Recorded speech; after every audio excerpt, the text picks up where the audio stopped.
Hello there, welcome to HFY Sci-Fi Galaxy, where humans face the unknown, outsmart the impossible, and turn every test into victory. So sit back and let the story begin. The chemical alarm screamed through the cargo hold like a dying animal, and Danny Reeves was already running toward it, while everyone else ran away.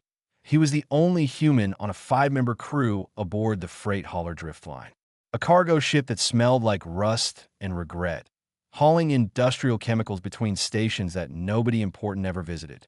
Danny was 29 years old, a former wilderness survival instructor from Earth who had traded forests for freight routes because the pay was better and the loneliness was the same. The leak had started small, a hairline crack in one of the containment drums. But the chemical inside was a Class 4 corrosive agent, and it was eating through the hold's air filtration connectors like acid through paper. Captain Gorath, a cold-blooded Turan with scales the color of wet stone, had given the order from the bridge. Someone needed to go in and seal the leak manually before the filtration system failed and poisoned them all. Nobody volunteered. The Turan engineer refused. The two Kellish cargo handlers backed away from the door. Sira, the young Poloni medic with four arms and large glowing eyes, looked at Danny with something close to panic. Danny grabbed a welding kit, pulled on an environment suit, and walked into the hold alone. The chemical hit him before he even reached the leak. Green vapor filled the space like fog, and he could feel it biting through the suit material almost immediately. His skin began to burn under the fabric. His eyes watered. His lungs felt like they were being scraped from the inside. He found a ruptured drum and went to work. His hands shook from the pain as the chemical sprayed across his arms and chest, eating through the suit and reaching bare skin. He could feel blisters forming in real time. But he kept his hands steady on the sealant gun and closed the crack inch by inch until the spray stopped and the hold went quiet. Then his legs gave out, and he collapsed on the metal floor down on the bridge. Gorath watched the hold's atmosphere reading stabilize. The leak was sealed, but the corrosive agent had already damaged the filtration connectors beyond repair. The only way to save the ship's air supply was to jettison the entire contaminated cargo hold before the damage spread to the main systems. Danny was still inside, unconscious, alone. Sira was the first to speak. Her voice was high and sharp with distress. She told Gorath that Danny had just saved all of them, that they needed to send someone in to pull him out. That would take 10 minutes at most. Gorath looked at the readings.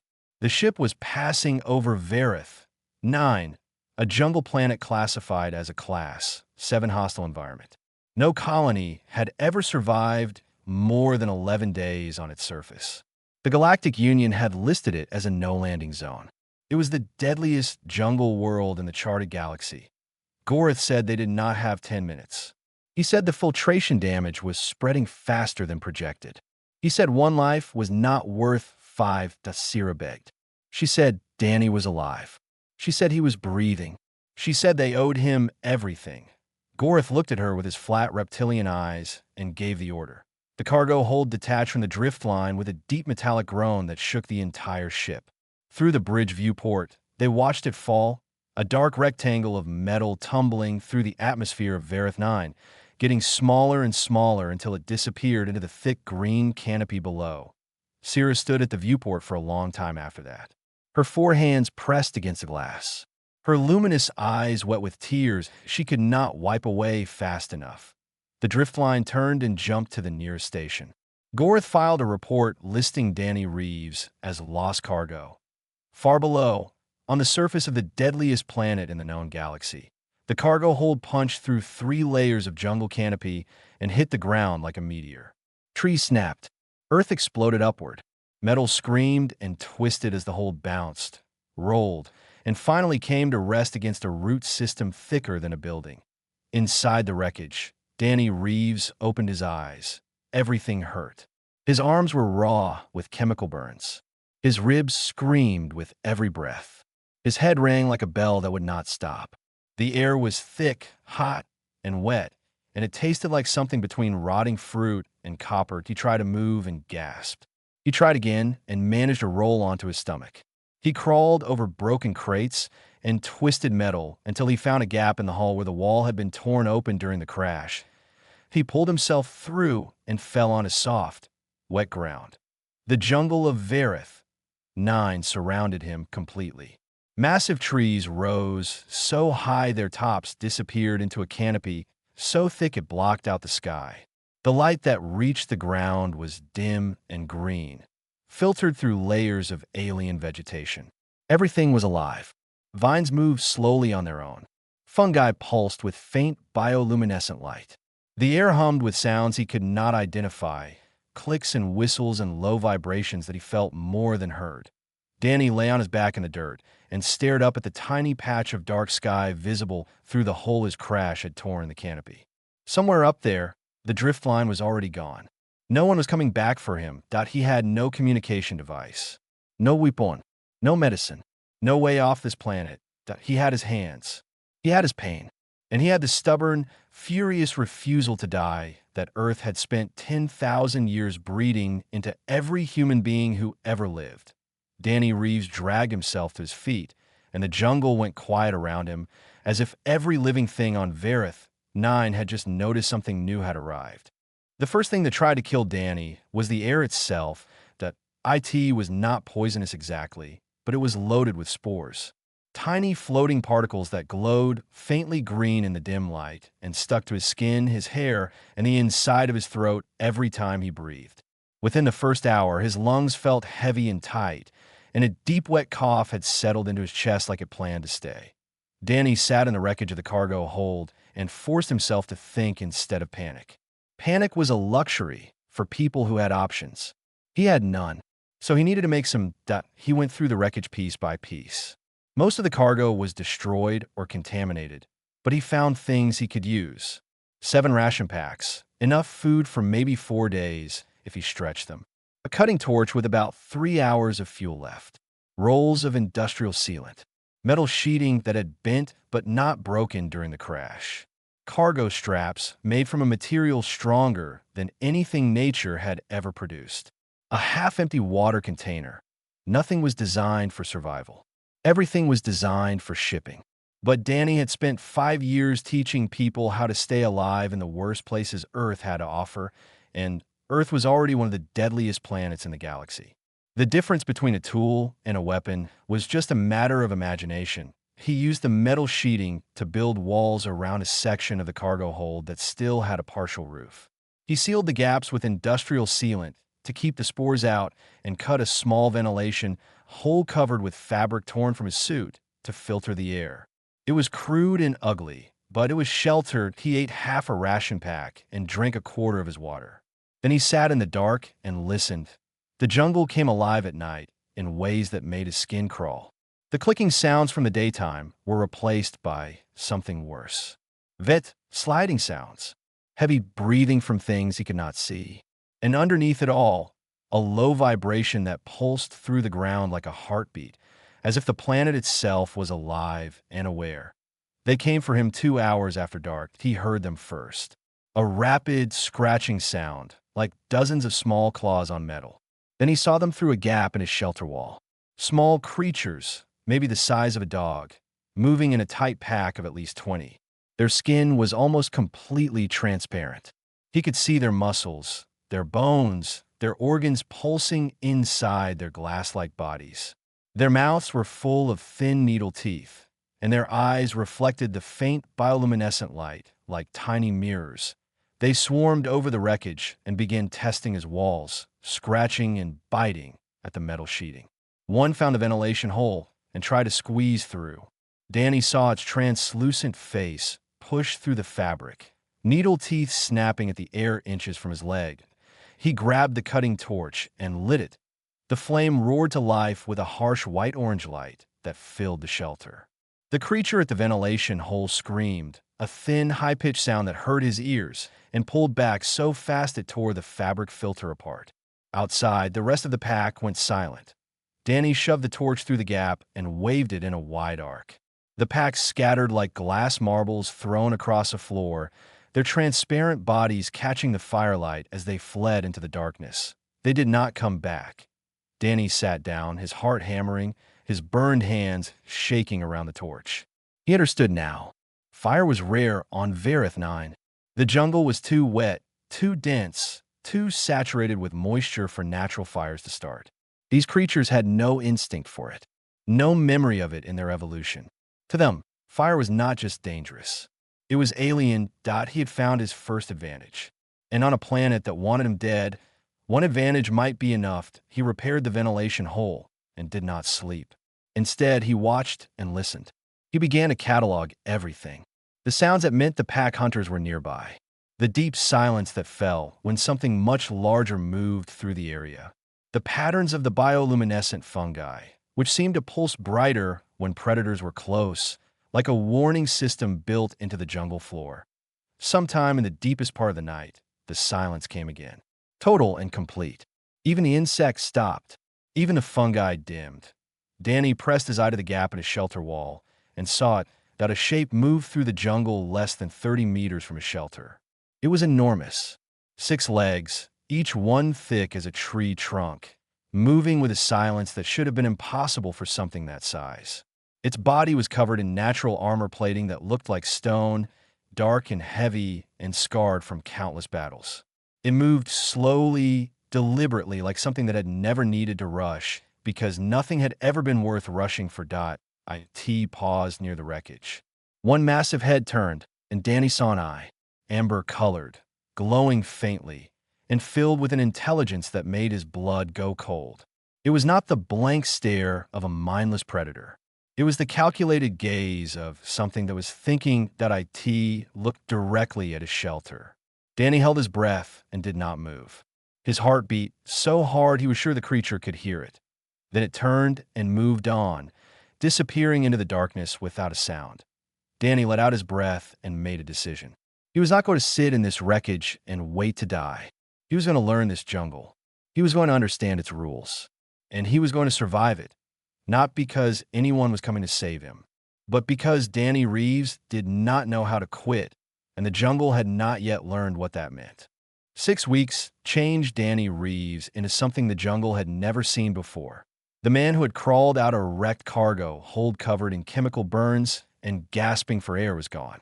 In his place stood something harder, sharper, and more dangerous than anything Verith 9 had produced in a million years of ruthless evolution. He was lean now.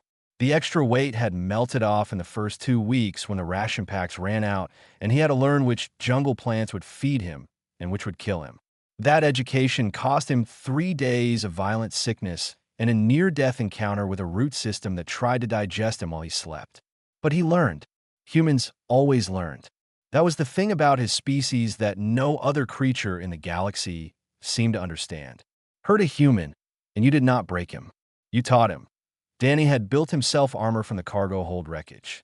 Metal plates cut and bent to fit his chest, shoulders, and forearms, strapped tight with cargo belts. It was heavy and uncomfortable, but it had already saved his life twice. Once from a creature with blade-like arms that struck from the canopy above, and once from a fall down a rocky slope that would have shattered unprotected ribs. His spear was his pride. A long shaft made from a jungle wood that was harder than steel, tipped with a sharpened piece of cargo hold metal that he had ground to a razor edge using stone. He coated the tip with venom harvested from small burrowing creatures that paralyzed their prey.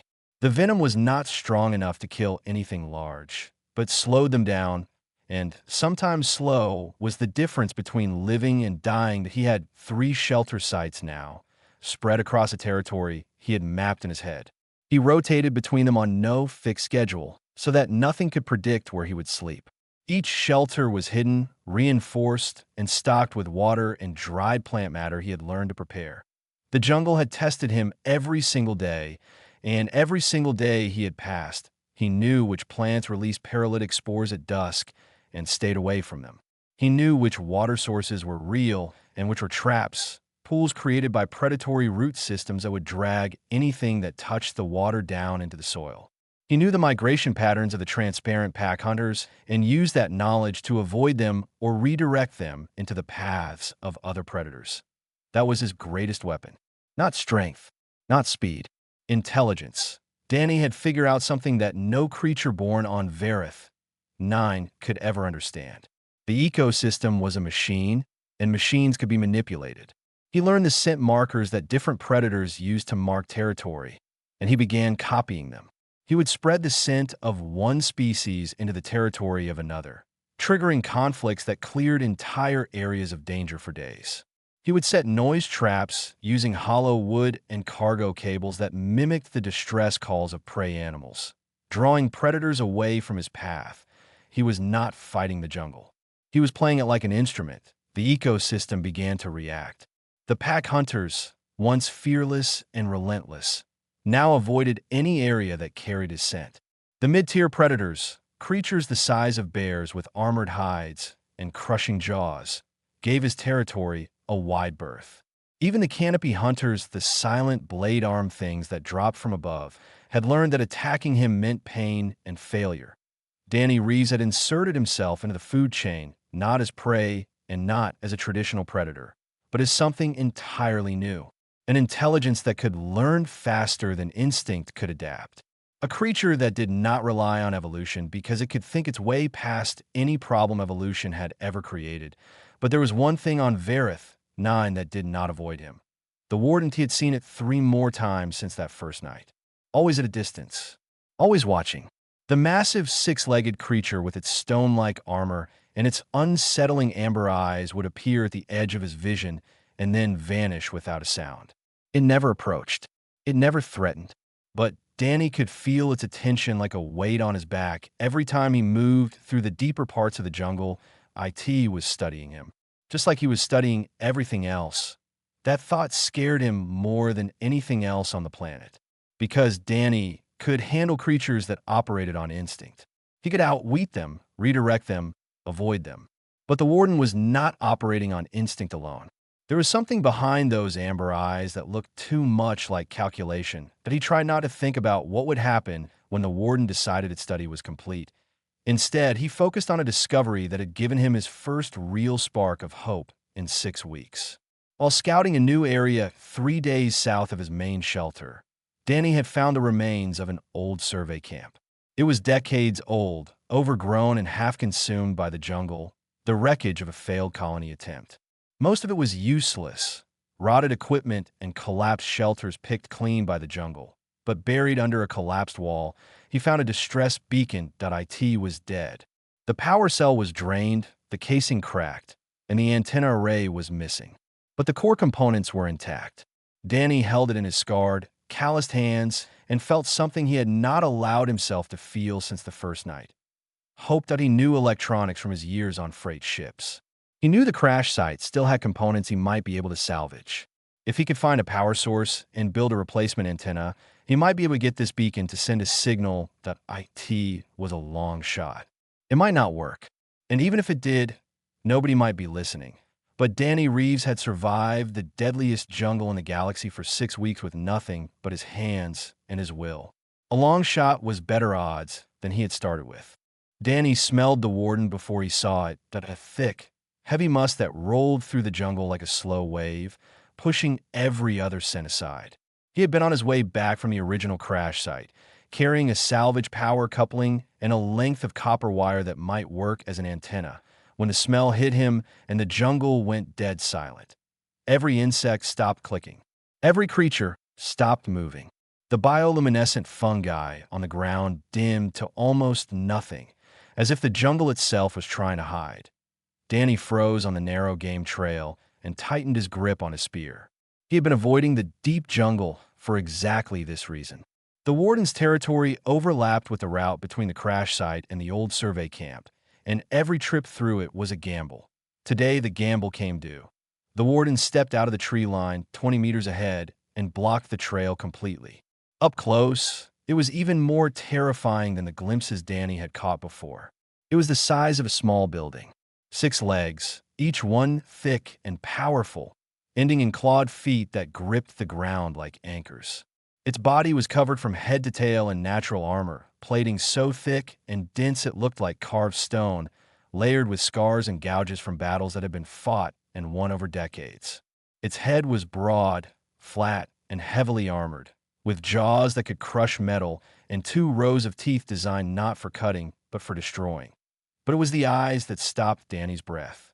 Amber, glowing faintly, and looking at him with the calm, measured focus of an intelligence that did not need to hurry, because it had never lost. The warden stared at Danny. Danny stared at the warden. Neither moved. Every survival instinct Danny had screamed at him to run. Every cell in his body wanted to turn and sprint into the jungle and hope the canopy was thick enough to slow the creature down. But he had spent 6 weeks learning predator behavior on this planet, and the one rule that applied to every single species was this: running triggers the chase. Danny did something that went against every nerve in his body. He stood his ground and he planted his feet wide. He straightened his back. He raised his spear horizontally across his chest and locked eyes with the creature. His heart was beating so hard he could feel it in his teeth, but he did not let it show. The warden lowered its head and charged. The ground shook. Trees on either side of the trail trembled. The sound of its 6 legs pounding the earth was like thunder rolling across the jungle floor. Danny watched death come toward him at terrifying speed and did not move. He did not step back. He did not flinch. He did not close his eyes. The warden skidded to a stop less than 2 meters in front of him. The force of its sudden halt sent a wave of dirt and moss spraying over Danny's legs. Hot breath from its massive nostrils blasted across his face, thick and wet and smelling like old iron. Danny roared. He did not plan it. It came from somewhere deep inside him, from a place that was older than language, older than civilization, older than anything except the raw animal refusal to be dominated. He slammed his spear shaft against his metal chest plate, and the ring echoed through the silent jungle like a war drum. He roared again, louder, until his throat burned and his voice cracked. The warden did not move. Its amber eyes studied him from 2 meters away. This close, Danny could see his own reflection in those enormous pupils. A small, scarred, screaming human made of nothing but fury and will, standing in front of a creature that could end him with a single movement. Then the warden pulled back. Slowly. Not in fear. Not in retreat. It was something else entirely. It circled Danny at a distance of about 5 meters, moving with that impossible silence, its eyes never leaving him. Danny turned with it, keeping his spear up, keeping his feet planted. After one full circle, the warden stopped. It looked at Danny for 3 more seconds. Then it turned and walked back into the jungle, disappearing between the massive trees as if it had never been there at all. Danny's legs gave out, and he sat down hard on the trail. His hand was shaking so badly he almost dropped his spear. Sweat poured down his face and stung the scars on his arms. He sat there for a long time, breathing, trembling, and trying to understand what had just happened. It had not been a hunt. It had been a test. The warden was smart enough to evaluate threats before committing to a fight. It had charged to see if Danny would break. Danny had not broken, and the warden had decided, with what looked very much like deliberate thought, that this small, strange creature was not worth the effort. Or perhaps that it had earned something that was rarely given on Verith, 9. Respect. Over the following days, Danny noticed the change. The warden's territory and his own began to overlap without conflict. He would see the creature in the distance, resting on a hillside or moving through the deep jungle, and it would see him. Neither reacted.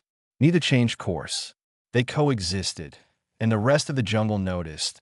The mid-tier predators that had merely avoided Danny before now fled at his scent. The pack hunters did not come within a kilometer of his shelters. Even the canopy hunters had stopped testing his routes. Because every creature on Verith, 9 understood one simple truth. If the warden tolerates you, you are not prey. You're something else. Danny Reeves had become part of the apex tier. Not through size, not through claws or armor or venom. Through the one thing no other species on this planet had ever developed. The will to stand when everything in the universe told him to run. That night, he climbed the highest rock formation near his shelter and set up the repaired distress beacon. The signal it sent was weak, intermittent, and barely strong enough to reach orbit. He did not know if anyone would ever hear it, but it was a voice in the dark, and sometimes that was enough. 7 months, 14 days. That was how long Danny Reeves had been dead, according to every record in the galaxy in a corporate office 3 star systems away. Director Holland stared at the personnel file on her screen and felt the slow burn of anger that had not faded since the day Cira walked into her office and told her the truth. Danny Reeves had not been lost cargo. Danny Reeves had been sacrificed by a captain who valued convenience over conscience. Hollins was human. She had been raised in the same gravity, breathed the same air, and carried the same stubborn fire that made her species both wonderful and terrifying. When she read the report that Gorth had filed, listing a human crew member as jettison material, she had not screamed. She had not cried.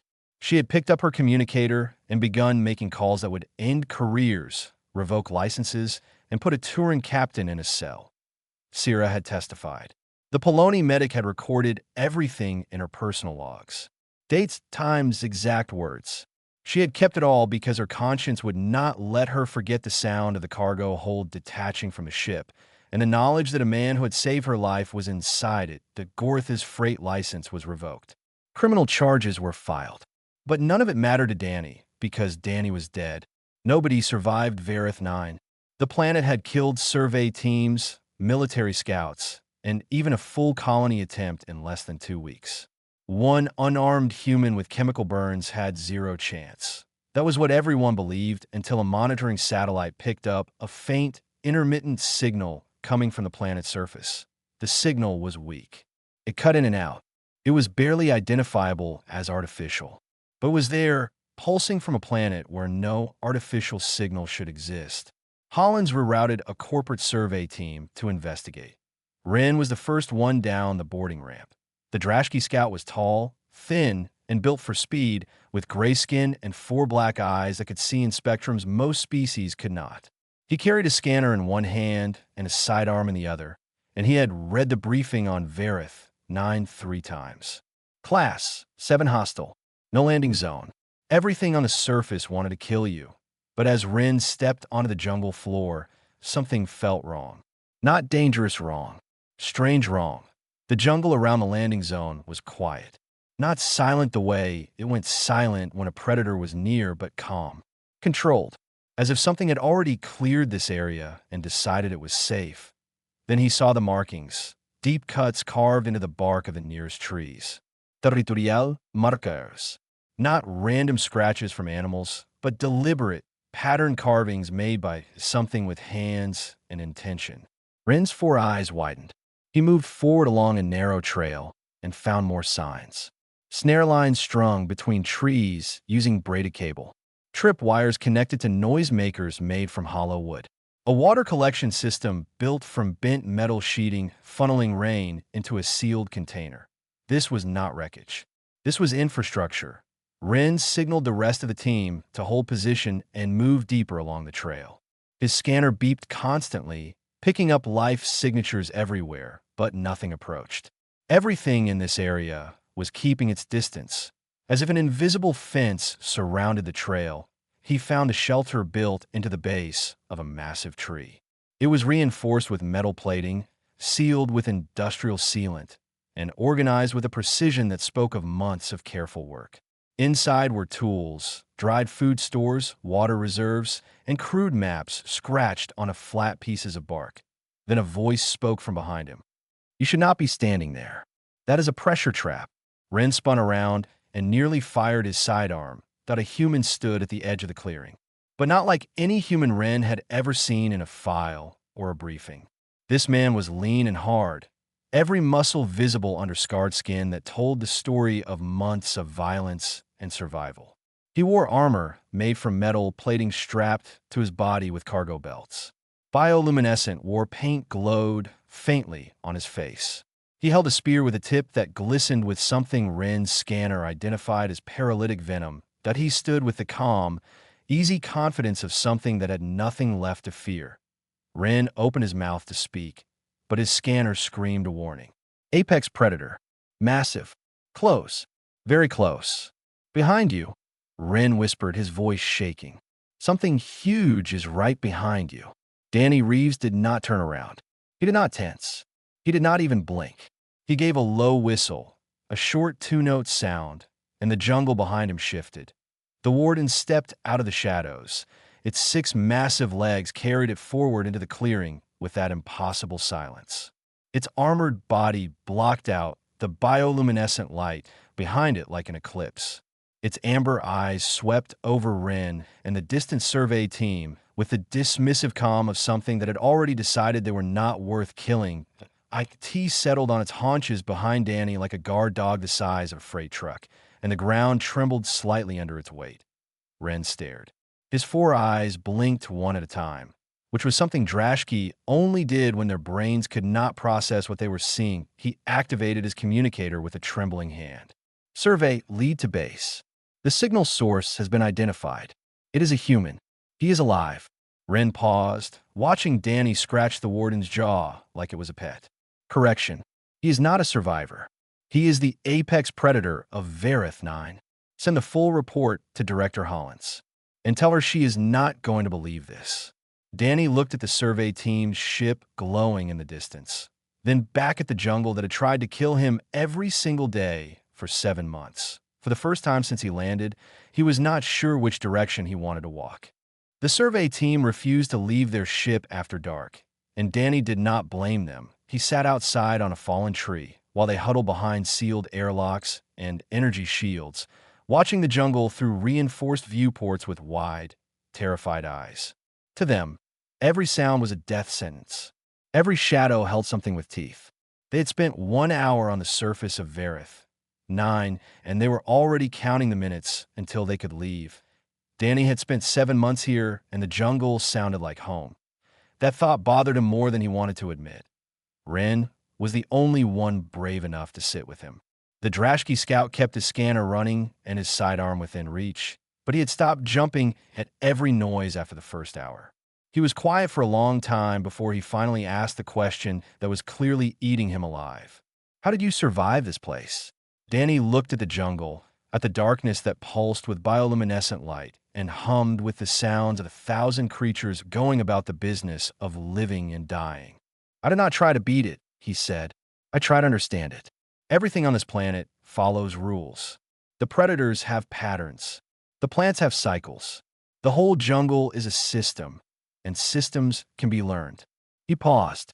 On Earth, my ancestors survived ice ages, deserts, oceans, and predators that outweighed them by 1,000 pounds.